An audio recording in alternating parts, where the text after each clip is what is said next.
अंजली दमानिया यांना एसीबीची नोटीस, संबंधित कागदपत्रासह हजर राहावं. धनंजय मुंडेंविरोधात दमानिया यांनी केली होती तक्रार.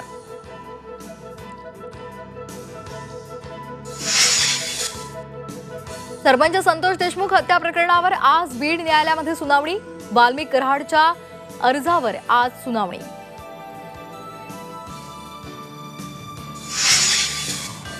राज्य मंत्रिमंडळाची आज महत्त्वाची बैठक. वाढत्या कोरोनासह विविध मुद्द्यांवर चर्चा होण्याची शक्यता.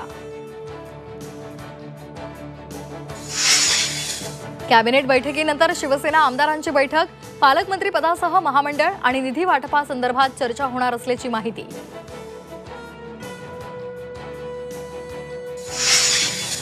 ईशान्य भारतामध्ये मुसळधार पाऊस आणि पुराचे 34 बळी. आसामसह अरुणाचलमधील पूरस्थिती गंभीर, तर मणिपूरमध्ये हजारो घरांचं नुकसान.